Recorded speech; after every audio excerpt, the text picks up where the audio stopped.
we've talked a lot about this in between media this season. There's going to be curveballs coming your way. Hate's a strong word.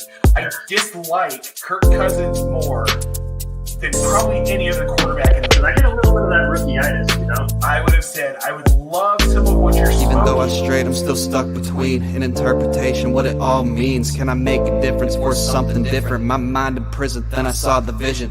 Played the field, it's no competition. Found success through the repetition. If it's impossible, stick to the mission. I'm just cruising through on my way to get it. I found myself somewhere in between. Yeah, I found myself somewhere in between. Found myself somewhere in between. Yeah, I found myself somewhere in between. The In Between Fantasy Football Podcast. So one thing that really sets us apart here is we're not afraid to talk about other things that maybe aren't super fantasy related. Do what you can to become a better person, to become a better human. All right. And here we go on another episode of the In Between Fantasy Football Podcast, your place for both some feel-good life advice and some fantasy football advice as well. I'm your host, Seth Woolcock, joined by my normal co-host, Nate Polvo. Nate, what's up, brother? Not too much, man. It's 100 degrees here. It's hot. I don't care for it. I wish I could go back to Mexico where it's like 85 and just humid. I don't see what's wrong with that. Scott, our other co-host Scott joining us as well from Seattle. Scott, a little cooler out there in Seattle for you tonight. What's that? Is it a little cooler out there in Seattle for you tonight? Cooler than 100 degrees, that's for sure. It's warming up, though, for Seattle. It's probably going to be in the low 90s this weekend. That sounds nice. We're going camping somewhere where it's going to be 100, though. So. Oof. Wow, camping in warmer weather. I'm used to going somewhere where it's cooler to camp. The weather in Washington can be kind of weird, how it cuts off diagonally. Right. But we're camping on a lake, so awesome. We're good.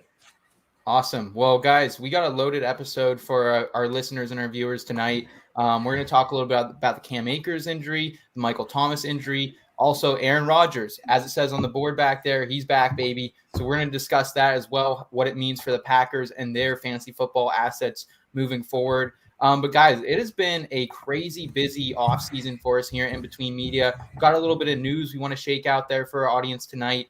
As you know, this show, we're always during the offseason every other week on Wednesdays at 7:30 p.m. Audio version drops on Friday. You can check us out on all the platforms that you're listening to your podcast on as well. Guys, right now we're only about a little less than 2 weeks from dropping our draft guide as well here in Between Media. We got 50 tips coming for a better fantasy football 2021 season. We also have our official redraft rankings. We've been projecting out these players the last couple months. That's been a lot of fun. We're happy to share those, our all-in selections and our sleepers and our bust picks as well. So, guys, it's been a pretty busy time. I'm pretty stoked up for this draft guide. I don't know where you guys stand on it. I'm excited, man. First time I've done any of this stuff this in depth. It's been pretty eye-opening. Man, I've had to learn some math, which is okay. I mean, use math that I already learned, but it's been 20 years. But yeah, and it's been great. I think a lot of people are going to benefit from it. Yeah, I agree. I mean, that's for this. I've done my own rankings before, but just kind of, like anyone would just go through and do their own rankings. I've never really based it off actual projections.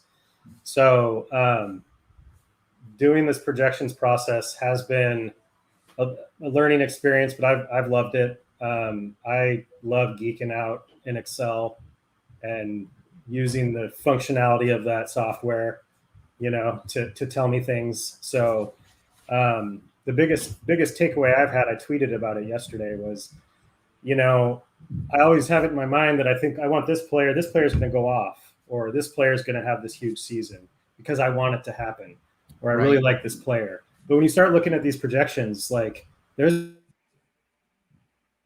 and targets and touchdowns and rushes, and you have to fit it all within that bucket. And I just think it brings a more realistic viewpoint to what is actually going to happen.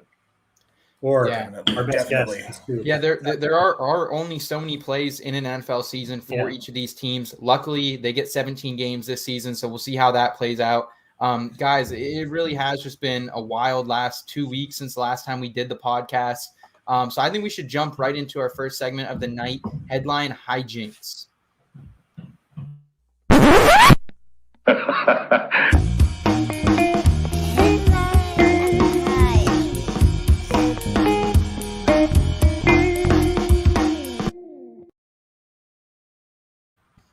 That Cam video gets me every time, man. Oh, it's the Kamara. Kamara gets me. Why? Speaking of Kamara, guys, we have one less stud running back in the NFL this season after really what was a terrible injury last Monday. Really kind of shook up the entire NFL community to really bring back in the realness of these injuries and the unfortunateness that it is, especially with Cam Akers. He was a very young, promising running back. Torn Achilles for him. He'll miss the entire 2021 season. We hope to see him back in 2022. Guys, first of all, well wishes to Cam and his family. Hopefully he can come back because he's a great kid. He's a great story, and he's a talented running back too. So I really hope he can make it back. Moving forward off that, guys, Nate, what is your headline here for Cam Akers and the injury to him? So wham, bam, Rams without Cam. It's Daryl's world now, which I think is kind of where everyone's been heading this week since the injury, the last week and a half. That all of a sudden, like, Darrell Henderson's primed to take over this backfield, and I've had questions about that, but I'm kind of at the point now where I'm inclined to agree, I think. I mean, he started 15 games last season, or 11 games last season. He had 624 yards, 5 touchdowns rushing. He had another touchdown receiving. I see no and I had a feeling going into this season anyway that maybe we were hyping Cam just a little bit too much with Darrell Henderson still being there. Henderson's not, he's young. He's an able back. We saw what he was able to do last season with all of the opportunity that he did have. I think the running back situation is going to be fine. I wish Cam a speedy recovery. Let's hope that medicine has kind of gotten to a point where he can come back and be effective. But Darrell Henderson, I think, is the guy. They're obviously not going out to get anybody. They haven't signed anyone. They're rolling with what they have. They've got a couple of rookies. I really think they're going to be okay. And I think Darrell's probably – I mean, he's not somebody I'm taking super high. I mean, what do you guys think? Scott, where do you have him in your rankings right now? I don't know if you've readjusted the Rams since this injury. I haven't officially readjusted yet. Quick side note, our boy Herms, everybody loves Herms. Did you notice in one of our dynasty startups, the one the draft has been going for months? Snipe me. He was the lucky winner of being on the clock when that news broke and grabbing Darrell Henderson in like the 14th round. I just noticed that today. He was 2 picks before me. I was the Cam Akers manager as well. Oh man! But I mean, just off the top of my head, without really having it fully into my projections yet, I mean, I have him right in the same neighborhood. Once you get past like Chris Carson and David Montgomery, you start entering the world of, your Mike Davis, Gaskin, Etienne, even Kareem Hunt at the tail end of that. I have him right in that range. Like a kind of a low end RB2. I think that's fair. I've seen a lot of people have him somewhere between the fifth RB15 to RB22, RB24 range. To me, I think there's no way I take him above anyone. Like I still would rather have Mike Davis. I would still rather have a Myles Gaskin. I'm really bullish on Chase Edmonds. I think I have him projected for almost 260 fantasy points this year. So I'm really bullish on Chase Edmonds. But like I would take all those guys, I feel like, a lot higher than Darrell Henderson. I like Henderson, and before Akers last season, I was a Henderson truther. I was on a lot of podcasts last summer writing him up. He was a sleeper coming into the season for me. But really, like the issue is, like, I think he'll be there. I don't think he'll have nearly the receptions that I thought Akers was going to have. I think it definitely gives Cooper Kupp, Robert Woods, Tyler Higbee a little bit of a bump, if anything. I just feel like Akers might be getting drafted a little too high. I would much rather take someone like Chase Edmonds in the 6th round versus Henderson, maybe the back end of the 4th, early 5th. But that's just my thought process. I'm worried about the injury concerns a little bit. He's never stayed healthy for a long time either. That's true. Well, and he's going running back 32 right now in PPR leagues. per That'll Fantasy come up. Pros consensus. That'll come up. It will. I'm okay with him at that ADP right now. Yeah, I'm fine if with I can get him as a 32nd overall running back, yeah, I'll take him. But you're right, that's going to change. Yeah, you're looking more, I think, somewhere in that RB20 to RB24 range for him. And I think at the end of the day, like, we know what the Rams running back can do. We've seen it with Todd Gurley. We've seen it with aging running backs like CJ Anderson. But I personally am probably not having Darrell Henderson on any of my fantasy teams. I just sold him in Dynasty as well. Would you guys be open to – I know we're primarily a redraft podcast, but would you guys sell him in Dynasty while his value is at the highest before if they – happen to, sign one of these veteran backs or a guy like James Funk or Xavier Jones takes over? I think definitely in Dynasty because Darrell Henderson's not going to be the guy there next year. It's either going to be Cam Akers or they're going to go out and get somebody else. Maybe they'll get somebody in the draft. He'll be a secondary guy next year. I mean, this year he's only going to be the number one back out of necessity. Yeah. Cam Akers doesn't get hurt. I mean, Darrell Henderson, they're essentially splitting carries. So yeah, I mean, it's tricky just because I don't know if you guys noticed on Twitter, people have been talking about whether people come back from Achilles injuries. But you've got that issue. As far as running backs who've suffered an Achilles injury to look at the list, it's a very small sample size. I'm not a medical professional. I'm going to wait and see. I have no idea if Cam Akers is going to come back. But the only risk, I think, with just assuming that Darrell Henderson is just this year, then it's over, is if he smashes and Cam Akers doesn't come back how he was before the injury. Darrell Henderson could be his job. I mean, it's always tricky with these season-ending injuries in the preseason because what do you do? Right. What do you do with the player? I do not have any Cam Akers, not because I didn't want him. I had him ranked a little bit lower than the consensus, which is probably why I didn't end up with him anywhere. But if I did have him, I'd probably be willing to move him if somebody's willing to give up like a first rounder next year or something like that if they're desperate at running back. But I'm certainly not giving up a first rounder or something like that to get him. Right. No, I wouldn't either. I think overall, guys, personally, I was actually really high on the Los Angeles Rams coming into the season. I thought they were legit Super Bowl contenders with Matthew Stafford, probably the best defense in the league. I'm honestly a lot lower now on all of them. I'm moving Matthew Stafford down in my rankings a little bit just because I don't think really. I mean, the volume's going up. The volume's going up, but I think without the efficiency coming out of the backfield, Matthew Stafford likes to check it down to the running back. We've seen that. I think the volume will go up, but I think especially in somewhere like Scott Fishbowl when you're really depending on completion percentage, interceptions to touchdown ratio. I'm definitely a little cooler on Stafford and the whole Rams team as a whole. I sold off Cooper Kupp last week as well, but guys, we'll see how it plays out here. My initial perception was I'm going to probably stay away from Darrell Henderson at his current ADP. But we'll see how it shakes out as we get closer to the season here. Scott, there was another big injury. Injury news. It's not a new injury here. It's Michael Thomas. Same ankle that was bothering him last season. He had a surgery in June. Thank gosh we found out in June. You know what I mean? That would have been awesome. But I don't know if the Saints beat reporters were sleeping on that or if it was just really that tight kept. But Scott, what's your headline here for Michael Thomas? So my headline for Michael Thomas is the Saints wide receiver group is empty without Michael Thomas because I'm a dad. So this is, it was already looking fairly messy in New Orleans with the changeover at quarterback to who knows, Taysom Hill, Jameis Winston, one of the two, both.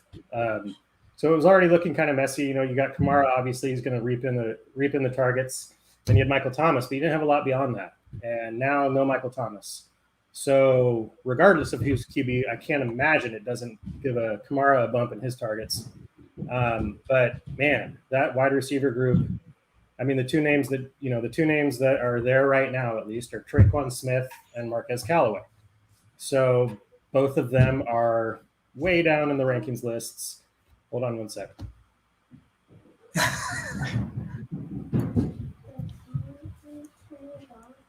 Okay, I'll be there in 5 minutes, okay? Yeah, I agree here on Marcus Callaway, though, and Traquan Smith. They're definitely down a little bit in the rankings. they're going to come up though a little bit. Scott, if you had to take a shot on one of these guys, who would it be and why? I mean, I think I would have to go with Traquan Smith personally. He's going a lot higher. He's going quite a bit higher in drafts than Callaway. But Callaway has 27 targets in his NFL career. Like, he was an undrafted free agent. I just like the only thing he has going for him, really, in my opinion, is that he's the next man standing. It's that kind of situation. I didn't dig deeply into his speed score and burst score and all that kind of stuff. I know he's a little bit slower than Traquan. They're about the same size. Neither of them are undersized. But I'm not just going to assume because Michael Thomas is out that Callaway is all of a sudden just going to take in all those targets. That's the whole argument with the vacated targets thing. It's like, right. Well, talent is associated with who gets those targets, not just who's there.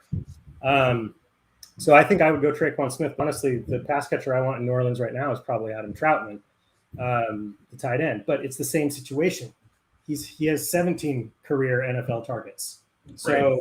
It's based on a lot of speculation. Troutman's been a hot HAWT topic this offseason, and rightly so. He's a young tight end. He's in the realm of being, I think, called an athletic, explosive tight end. Yep. Some of his metrics, his 40 time is 4.8.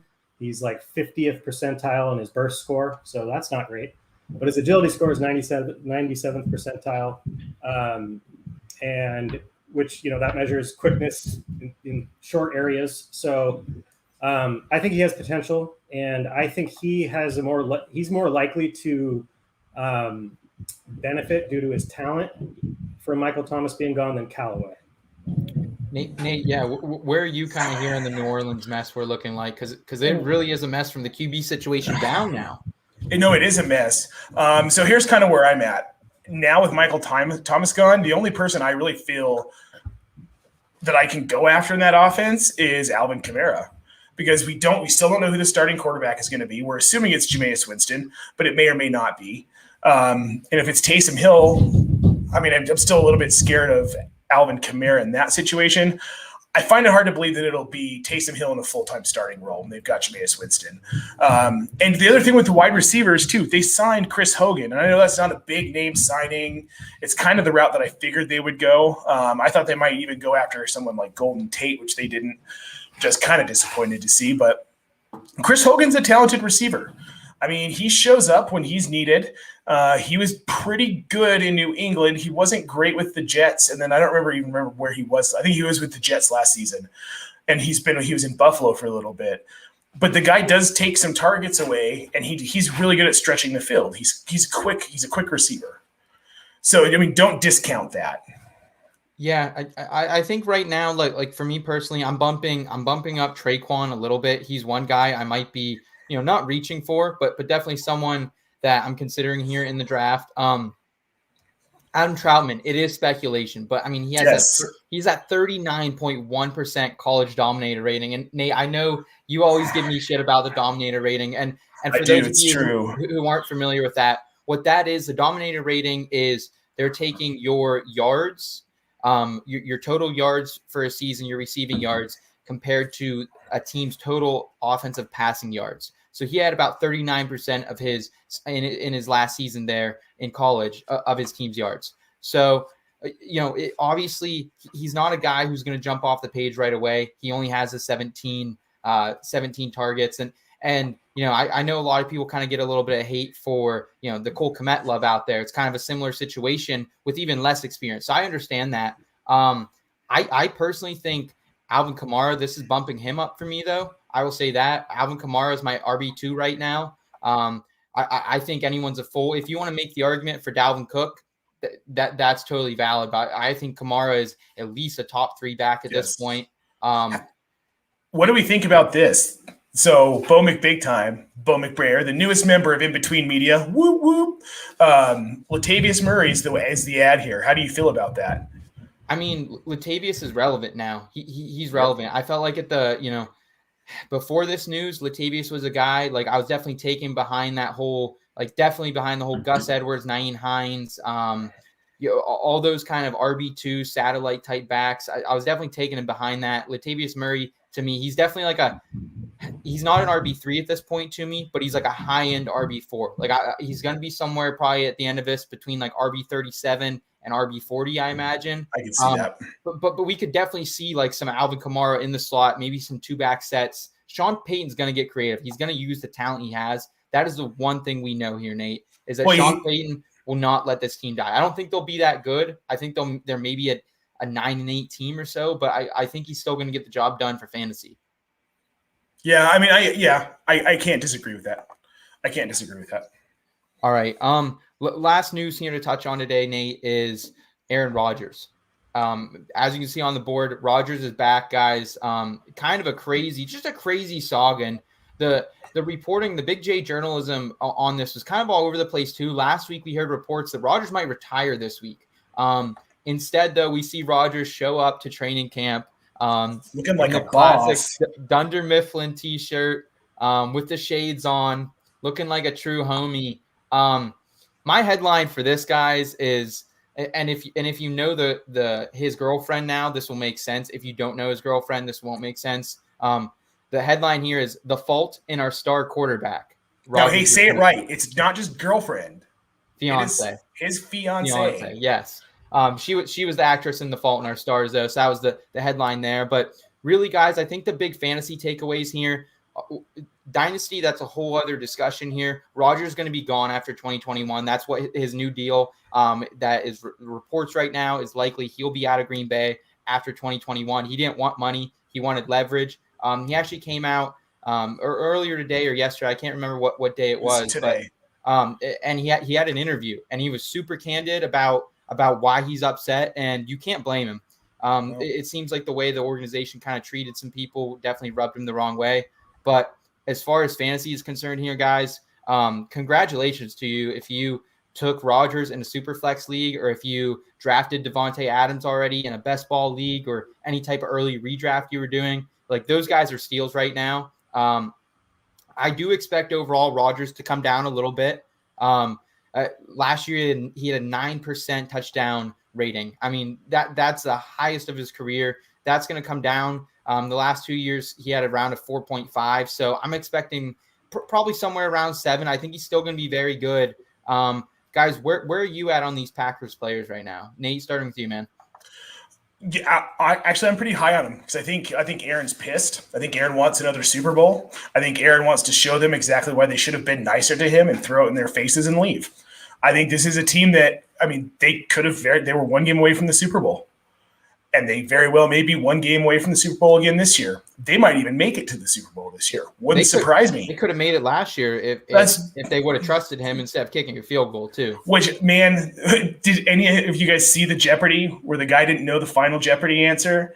And he said, who was the person who decided to kick the field goal instead of go for it on 4th down when Aaron Rodgers was hosting? Yeah, that was great. That little dig. Dude, he wants to stick it to this organization. And when he realized they weren't going to trade him, he said, fine, you know what? I'm going to play another year. Give me Randall Cobb, who I'm now higher on than I was with him with the Texans, yeah. obviously. He's relevant.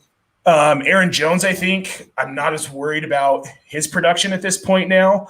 Robert Tonyan, I think that it kind of gives him – I don't know that it changes much for me on him. I think he was going to be what he was going to be regardless of the quarterback there. But really outside of Devontae and Randall and Aaron Jones, like, I'm not reaching for A.J. Dillon. I love Aaron Rodgers, and I'd love to have him, and I'm willing to take him a little earlier than I might have had this not all gone down. Because, seriously, it's like Tom Brady. Like, people were sleeping on him last season, man, but you knew he had something to prove. Yeah. And these quarterbacks are lasting longer in the NFL, and I think everyone in that offense benefits from Aaron Rodgers being back and being angry. I mean, playing with the fire. Yeah. Yeah, I mean, I agree. And honestly, I mean, it's Aaron Rodgers for me. Like, I think playing with a chip on his shoulder, playing pissed, like the same speculation after Brady got suspended that one year. Everybody's like, oh, he's going to come back so upset. But it's like, in that case, it's Tom Brady, it's Aaron Rodgers. I mean, yeah, his 9.1% touchdown rate is not. I mean, he's only been at 9 one other time in his whole career. That's going to come down. And but I still, other MVP season, yeah. Yeah, I still got him 30 plus touchdowns. What this does for me is I think it's great for fantasy football. Obviously, it's great for the Packers and the Packer fans. It's great for me personally because two things. I did my projections assuming Aaron Rodgers was there. I didn't want to go through the exercise in my brain to try and project out that team without him. So I projected it with him, and I also drafted him in the second round of Scott Fishbowl as my second quarterback. So awesome. Which was, at the time pretty risky, but there was a certain point this offseason where my gut started to just say he's not going to go anywhere. But yeah, for the Packers players, I think it just it's back to where it was had this never come up. It was going to be uncomfortable to not rank Devonta Adams as the number one wide receiver, because it's not that I thought he still would be without Rodgers. It's just that where was I going to put him with Jordan Love? Like, where would I put him? So he vaults right back up to the top. Again, his touchdown percentage also was ridiculous last year, but I still project him as the number one wide receiver. And just on down the line, Aaron Jones, AJ Dillon for however much of the share he gets. So Randall Cobb. What do we think of this? Okay, so I'll sit on this one right here. So Aaron Jones, to me, I've been saying it, guys, since back in like one of our first shows of season 3 here back in March. Aaron Jones is a top 6 RB this year. Yes, AJ Dillon very well could get 40% of the running back.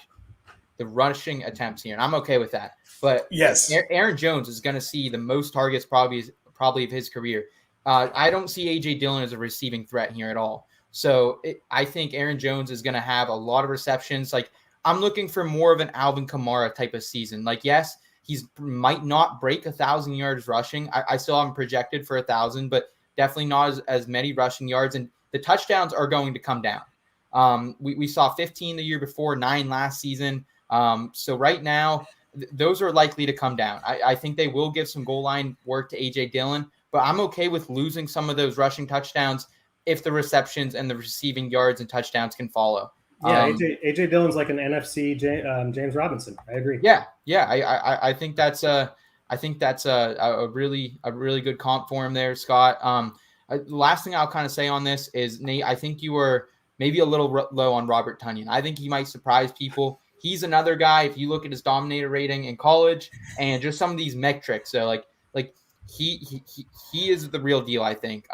Obviously his catch percentage was ridiculous last season. His efficiency was through the roof. It will come down. But right. I think Robert Tonyan, for anyone who drafted him, he was going somewhere around anywhere from like tight end 10 to like 16. If you have him, congrats, because I think that's going to be a steal too. But just great news overall, man. Love seeing Rodgers back. Like, I honestly really identify with Aaron Rodgers. Honestly, I don't know about you guys, but like, I'm totally in on this vibe. I actually identify as Aaron Rodgers, if that means. Great shirt. Thanks. All right, guys. So we've said it. Go draft these Packers. They're going to be worth it this year. We're excited to see Aaron Rodgers. We're also excited for our next segment as well. What about a little Would You Rather? Risking business or FSA. Are you that hard on the rocks? We're chilling with a cold one. Even bold one or hold back. Would you rather? This ain't no simple matter.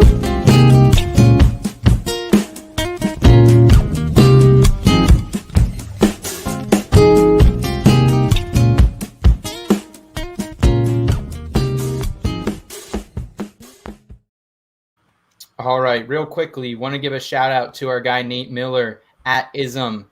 He's going to be dropping a new album on Friday. He does all of our music here at the In Between Fantasy Football podcast. Worked with him for the last 5 or so years. Actually helped me kind of get in the podcast industry way back when in college. So check out his new album. He's at Ism on all your music platforms. Very talented upcoming artist. Looking forward to that. Those of you new to Would You Rather, what we do here, we kind of take you back to the high school days. We're going to present you with two options. Would you rather do option A or option B? Again, if you ever have questions, feel free to DM us, our personal accounts, In Between Media's accounts. Feel free to drop them in the chat. We're always looking to have a little fun, have a little fantasy discussion. Feel free to email us as well. I don't know if many people email anymore, but I still do. Nate, you email much? Sometimes. I mean, I get a lot of emails. Yeah. I don't respond to them. Yes. All right, guys. First question here, fantasy related. Would you rather draft player A or player B at their current ADP? We have James Robinson, 96 overall off the board, RB 32 overall. Obviously, Travis Etienne, he's affecting that ADP a ton this season. Or would you rather take James Robinson or David Johnson, 138th overall, RB 43 for the projected starter there in Houston? Nate, you look a little shook up right now. What's your thoughts on this one? Where are you going? I'm really tired of this James Robinson hate. Like, I mean, I guess fade him. If I'm in the league with you, like, fade him. Fine. Because then I'm just going to take him at value, and it's going to be amazing. I'm not hot on Travis Etienne. I think he's being a little overrated, and I think that's because I don't trust Urban Meyer's judgment yet. I mean, he just reminds me of Nick Saban when Nick Saban was the Dolphins. And this is like, I know this is like the 10th time I've said this in the last like 2 to 3 weeks, but I don't. We're talking about Etienne being more involved in the receiving game, but he doesn't really have that good of hands. Like they've given him extra receiving work to try and get him more comfortable catching the ball out in a route, and he's just not good at it. So I don't understand where. And it's fine, and I get that he's Trevor Lawrence's buddy from Clemson, and they played together, and I'm sure that has something to do with it. But this is also the guy that signed Tim Tebow to be a tight end. I just want to remind you, he signed Tim Tebow to play tight end, which, I mean, it could shock all of us, and it could work out.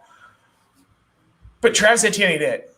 And you're fading James Robinson too hard. And David Johnson, I mean, you're talking about a backfield with – I mean, dude, there's like 8 different backs. They just signed Rex Burkhead. Yeah. So they've got Rex Burkhead. They've got Phillip Lindsay. They've got David Johnson. They've got Mark Ingram. And I know there's a couple more that I can't even think of because there's too many to remember. And David Johnson he's just not it. He's just not it. James Robinson is a better back. David Johnson, 17 last year. He was an RB2 when he played David Johnson. Like, you have to show him some respect. Like, I know it's a shitty situation. It's a really bad situation. But honestly, like, he's going RB 43 at this point for a guy who was a strong RB2 last season. Scott, I'm not on the David Johnson side here. Like, I probably still, Scott, settle this debate, man. Because Nate's throwing some shade at DJ right now. It's amazing. So my answer here, sorry, Seth, is definitely James Robinson. I want no part of the Houston backfield. I mean, honestly, even if David Johnson was guaranteed his roughly 77%-ish snap share and opportunity share from last year, even at that, I'm still very hesitant to take him. And maybe that's an overreaction. You know, if he were to get those numbers, that's, you know, approaching workhorse level volume, but it's not going to be that way. Especially now with Phillip Lindsay there. Well, that's the thing. I'd rather, if I'm gonna touch that backfield at all, I'm gonna grab Phillip Lindsay like roughly 50 picks later in the draft as a dart throw and see what happens. Yep. There's other things I'm going to be doing at that spot in a draft. Yeah, that is every draft I've been in, David Johnson at whatever ADP he's at that given moment falls and falls and falls. So I mean, I've been tempted to take him. But I'm not as high on James Robinson as my dear friend Nate either. I am an Etienne guy. I think that, I mean, he had 50 receptions last year. I agree he doesn't have the hands of a Kamara or some of your better pass catching running backs in the league, but they're gonna get that dude the ball. They're gonna get that dude the ball. I see it. I mean, I'm not trying to compare Etienne to Alvin Kamara at all, but I see the Latavius Murray, Alvin Kamara, A.J. Dillon, Aaron Jones, similar to what I see happening in Jacksonville with James Robinson being the Latavius and the A.J. Dillon of that pairing. I think that they could be fairly close in rushing attempts. Right now, my projections, I have Etienne at 140 rushes, Robinson at 120. But I've got, upwards of 80 targets for Etienne and some receiving touchdowns in there. So, I mean, I've got him above 200 plus PPR points and Robinson around 150. Wow. I agree. We don't know what's going to happen with Urban Meyer, but for me, my assumption isn't going to the Etienne is super talented, but he won't be used correctly. That's just not where my mind's going. My mind's going is that they're going to get that dude the ball. He's a potential home run on every play. I mean, the argument's been going on all. Yeah, it's been going on all off season. Like, well, James Robinson's undrafted. Yeah. Well, that doesn't matter. Well, look at what he did. Well, this is not. This regime didn't pick him. It's all the typical talking points when you're trying to discuss this thing. But I think Etienne is a different player. I just think with the talent he brings, whether it's fly sweeps, runs up the middle, runs around the edge, short passes, they're going to get him touches. Here's my one thing about James Robinson. I do think James Robinson is going to be like a low end RB3 this year. I still think there's going to be a lot of goal line opportunities for him. I haven't projected for still above 6 rushing touchdowns. That might be a little outlandish, but I see that happening. My one issue with him is I do have him. Again, projections aren't official here, but he's like gonna finish somewhere around RB 34 to RB like 37 for me. I'd still take guys like playoff Lenny. I'd still take Michael Carter, Trey Sermon. I'm still taking those guys above him. Gus Edwards. I'm still taking him above him too. But like James Robinson's like he's in that group, but he's like at the end of that group. I think for me. Man, I can't wait for our IBT draft. I'm really. We might have an all-in pick on James Robinson, early all-in from Nate, maybe. But the thing is, and so fall to me. There are 2 comments from my new best friend at In Between Media now that I have to highlight here because it's the truth. Like, there's nothing special about him in the passing game, and it's kind of what I was saying. It's why I don't believe everybody's hyping up Etienne to be this receiving running back. I don't see it. And then there's this. And I don't know that I necessarily agree. I think maybe Chuba Hubbard was the most overrated running back of this class, even though he went late. Or, I mean, maybe Michael Carter might turn out to be because everybody loves him, even though he's a 4th-round back. I hear what you guys are saying. I just don't see it. Hey, Seth, have you actually inked Bo's contract yet? Because if you haven't, maybe we should reconsider. Yeah, we might have to after this. No way. I'm just kidding around. This is a fun debate. No, yeah, I think I'll stamp. I will go David Johnson here. Like I do like James Robinson, but RB 43 for a possible starter. Again, I know it was pure volume last season. He wasn't efficient at times, but I think they're going. And the one thing I'll say about the Texans, they had the lowest amount of plays in this last season, so they weren't efficient, like staying on the field. I think that's going to be the same. They're 31st in rushing attempts as well, so that's not great either, Chief. I know I'm just like digging a hole for myself, and don't forget they lost J.J. Watt, so that defense is going to be even worse. I think at the end of the day, like they will be worse. David Johnson, I think he's still a guy though. Like he's an RB3 for me, an icky RB3, but like for that price, If I need an RB in like the 40s, he's the best one, I think, around that area. So I would take him. Guys, let's move forward. This is a pretty exhausting debate, but it was a fun one too. I love having a little bit of debate with you guys. All right, so switching to a little more life advice here, guys. Would you rather have to do without sunscreen or bug spray? Scott, you're an avid camper, man. I'm sure you're packing these things every weekend. Sunscreen or bug spray? Which one? Which one can you not have? That's a really tough call. I mean, it depends a little bit. We really try and avoid camping where there are bugs and mosquitoes because it's awful, even with bug spray. But I think just from I'm an adult and should probably take care of myself better viewpoint. I'm keeping sunscreen. I'm going without bug spray. Okay. Because sunscreen's important if you're out in the sun all day for a variety of reasons. So my answer, sunscreen, final answer. I'd keep it. Nate, where are you Oh at, yeah, man? I'm keeping sunscreen. It doesn't even really matter if I wear bug spray. They still bite me, so like forget about it. Bug spray But is disgusting too. it's so gross. Except Hello Your Bello, right? We actually found good bug spray from this company, Hello Bello. I don't know if you guys have ever heard of them. It's Kristen Bell and Dax Shepard's like organic No. children's No. stuff. And it actually doesn't. Speaking of power couples, Right? They made this bug spray that doesn't smell awful. And it's Wow. actually kind of effective, but I'm still going sunscreen because I don't want to burn and I don't want to get Yeah. skin cancer. Yeah. yeah, Mostly, Yeah. I'll take the bug bite. yeah. We just light those citronella candles and pretend they work. Yeah, right. Pretend. We have a pond in our backyard, so like, Oh yeah, that just gets way worse, and and by pond I mean it's a swamp because we've never taken care of it. But that'll happen too. What are you gonna That'll do? happen too. I personally like. I'm going sunscreen here as well. I have to have sunscreen because I'm like pretty pale personally, so I'll get burned easily. I would say at the end of the day though, I'd say at the end of the day that I probably like you can make stuff probably do for bug spray. Like my aunt has a lot of organic bug sprays. Kind of what you're saying, Nate. It's like you can kind of you could probably makeshift some stuff. you want to know what's weird? Listerine works. Really? My mother-in-law uses it. Jen's mom uses it. Okay. So that she'll spray herself with the gold-colored Listerine in a spray bottle. Okay. Gotcha. All So right. they're problem solved. You can have them both. Sunscreen and Listerine for bugs and to keep your teeth clean. Awesome. Well, another good game of Would You Rather, Nate. Let's move into our final segment of the week. Round it out with a little bit of weekly advice.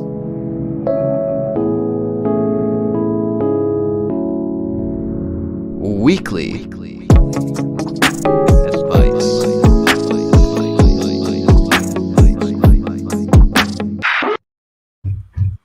All right, gentlemen. So it really has like here in Between Media, we have been putting in the work. Like there haven't been too many free evenings for myself, my significant other. I know Nate and Jen have been putting the work. Scott, you've been busy all summer long, content in your spreadsheets, helping us out any way you can here in Between Media.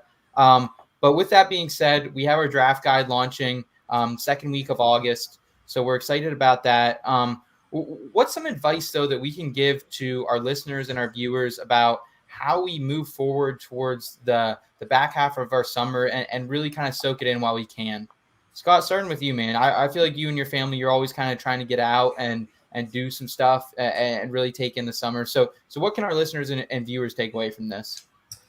Yeah, I mean, it's always weird this time of year as July kind of starts to come to an end. It still kind of feels like summer just ended, but it then already feels like it's almost over. It's such a short season, it seems like. So, I mean, I would say just, weather permitting these days, just get out and unplug and enjoy some fresh air and some natural vitamin D when you can. Like Seth said, it's been a busy summer. This first, this first off season, taking this fully seriously. And I haven't, we go camping obviously, but like just not necessarily taking trips and just getting out on a daily basis. One thing I used to do that I haven't been doing because I've been up late and sleeping in a little is to get up in the morning, especially when it's hot. Get up in the morning right as the sun's coming up or a little bit after when it's still cool. It's a great time to get outside and just take a walk or if you have a dog, take the dog for a walk and just try, so I'll leave my phone at home. Just try and chip away at your digital footprint a little bit. It doesn't have to be some like, I'm not going to use my phone for a week. It doesn't have to be like that. It doesn't need to be extreme. Just every day, find a time to just not have your phone, not be on a computer. And again, this is advice. I don't practice this very well sometimes. There's plenty of times where I'm walking my dog and I'm watching hip hop reaction videos on YouTube, whatever. But try and get out there and try and unplug and just look around. Sometimes I'm like, oh wait, that's right. There's like mountains and trees and stuff, And I think it's just important because like I'm not knocking, like having a big presence online or on social media, I'm obviously there. So it slowly but surely has taken up more and more of my time, and my screen time updates will tell me that. But there, you can do some little things. You can do some little things to just refresh. Like I said, it doesn't have to be this massive week-long trip of any kind. It can just be on a daily basis getting outside. Yeah. Nate, you and Jen have kind of been busy this summer doing some trips, and you guys live in Colorado, which is really one of the best states for doing hiking and anything outdoors. You guys are obviously slammed with stuff between this, your real estate business, 32 and 32, your 3-year-old son Jackson as well. So what can you give to our listeners here to kind of take through the rest of the summer here, because it is winding down a little bit, which is pretty crazy to think about. It is crazy, man. The expo's in just a little bit over 2 weeks. I'm going to be riding in a car with you. Yeah. Think about that, man. Isn't that weird? There's going to be so many pictures on Twitter that it's going to be like it's going to be like the two little kid meme, like running and hugging each other. Right. It's going to be crazy. Yeah. There's going to be a lot of like, oh, that's what that person looks like. Yeah. Yep. Because we all have lanyards with our names on them, which is awesome, I think. So what I would say, what we've been doing, plan something cool, whether it's like a hike you've wanted to do or a trip you've wanted to take that maybe now you kind of have the time to do it because a lot of us are still working from home. Go see some friends that you haven't seen in a while. If you're vaccinated and they're vaccinated, there's no reason not to be hanging out with these people again. We've actually, or you know what, and maybe make a new friend. Because that's kind of a cool thing. We made a new friend during this pandemic, and they're hanging out at our house right now upstairs. Our 2 kids are like this. And as it turns out, we're really good friends with the parents. We love them to death. They watch our in-between content. And it's weird for us because we're not the kind of people that make those kinds of friends, like ever. So it says something that we actually did that, especially post-pandemic. So just get out there. Meet some new people. If you're fully vaxxed, get fully waxed and go meet some people, man. Like, I know I'm kidding, but just like get out there, do something that makes you happy, and try to do something that makes you happy at least once a week.